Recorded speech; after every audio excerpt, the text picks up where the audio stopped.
wabarakatuh. Halo teman-teman semuanya, perkenalkan nama saya Nuri Makfirah. Nah, kali ini kita akan membahas materi tentang gaya. Yuk simak pembahasannya. Pagi itu, Rifki ingin berkunjung ke rumah Gufron dengan mengendarai sepeda. Rifki lalu naik ke atas sepeda dan kedua tangannya memegang stang. Sepeda Rifki masih diam. Bagaimana sih caranya agar sepeda Rifki bisa bergerak? Ya, benar. Rifki harus mengayuh pedal sepedanya. Sepeda adalah benda. Sepeda hanya akan bergerak jika diberi gaya. Jadi, apa sih itu gaya? Nah, gaya adalah tarikan atau dorongan yang diberikan pada benda sehingga benda tersebut dapat bergerak. Gaya ada banyak jenisnya loh. Yuk kita bahas 6 jenis gaya beserta manfaatnya. Yang pertama yaitu gaya otot. Gaya otot adalah gaya yang dihasilkan oleh otot tubuh, baik tubuh manusia maupun tubuh hewan. Manusia bisa berjalan, berlari, atau melompat karena adanya gaya otot pada kaki. Sebuah delman juga bisa bergerak karena gaya otot dari kuda. Nah, manfaat dari gaya otot pada manusia yaitu untuk melompat, berenang, menulis, bersepeda, menarik tali, dan lain-lain. Selanjutnya, gaya otot ini bermanfaat pada hewan, yaitu untuk menarik delman, membajak sawah, dan lain-lain. Yang kedua yaitu gaya gesek. Gaya gesek terjadi ketika dua permukaan benda saling bersentuhan.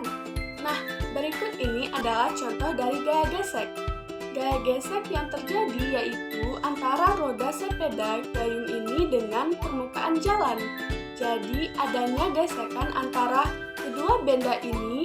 Nah, itulah contoh dari gaya gesek. Selanjutnya, manfaat dari gaya gesek. Manfaat yang pertama yaitu untuk membantu benda bergerak tanpa tergelincir.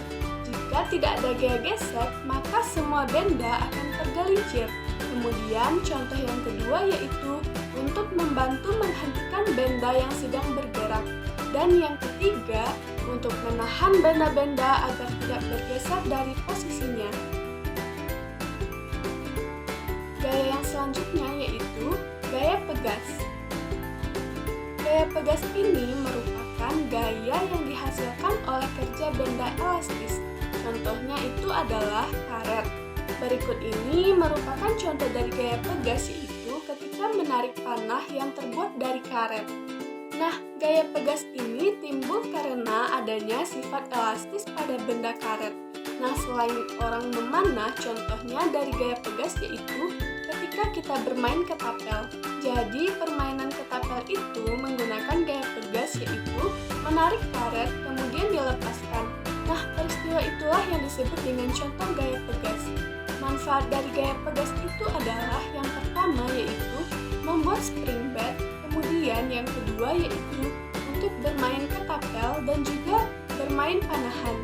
Nah, ketika bermain ketapel, gaya pegas yang terdapat pada ketapel adalah gaya yang sangat mudah untuk kita amati. Nah, yaitu untuk melemparkan peluru. Hal ini karena memiliki gaya elastis. Kemudian selanjutnya yaitu gaya yang keempat yaitu gaya magnet. Gaya magnet adalah gaya yang dihasilkan oleh magnet.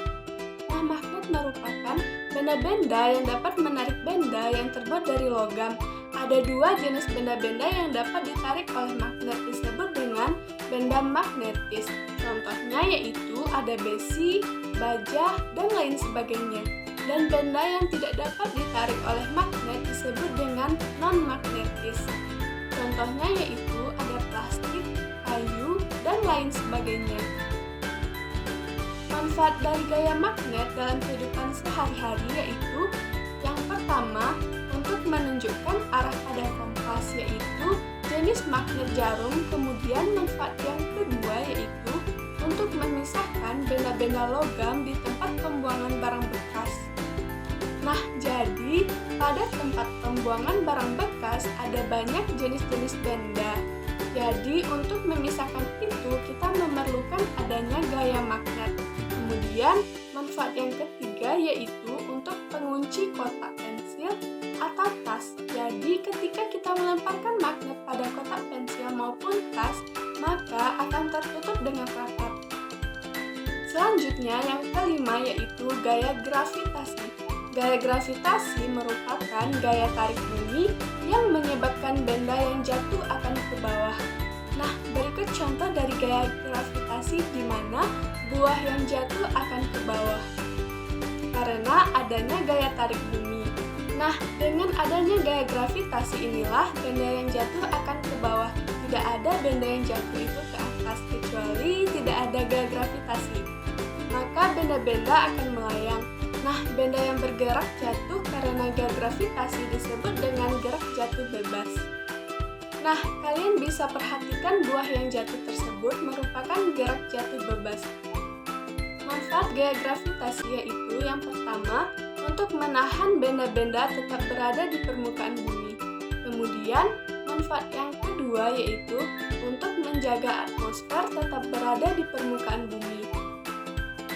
Kemudian, manfaat yang ketiga yaitu untuk menjaga agar bulan serta satelit buatan tetap berada pada posisinya.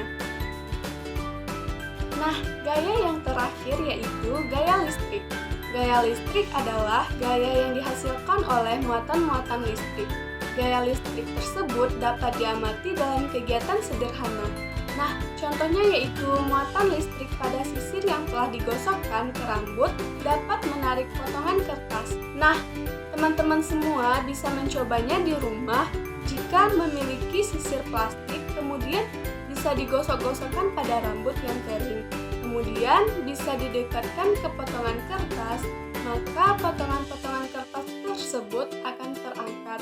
Hal ini dikarenakan adanya muatan listrik pada sisir plastik, yaitu listrik statis. Muatan listrik dapat berupa muatan negatif dan muatan positif. Benda bermuatan listrik yang sejenis jika didekatkan akan saling tolak-menolak. Sedangkan benda yang bermuatan listrik tidak sejenis jika didekatkan akan saling tarik-menarik. Nah, contohnya yaitu pada sisir plastik dan juga pada potongan kertas. Manfaat dari gaya listrik dalam kehidupan sehari-hari yang pertama yaitu untuk menyalakan lampu di rumah dan juga di jalan. Kemudian yang kedua yaitu untuk menyalakan televisi, mesin cuci, kipas angin, dan lain sebagainya. Nah, cukup sekian penjelasan mengenai gaya hari ini. Nah, semoga video yang dijelaskan dapat dengan mudah dipahami dan juga semoga bermanfaat bagi kita semuanya. Sekian, terima kasih. Wassalamualaikum warahmatullahi wabarakatuh.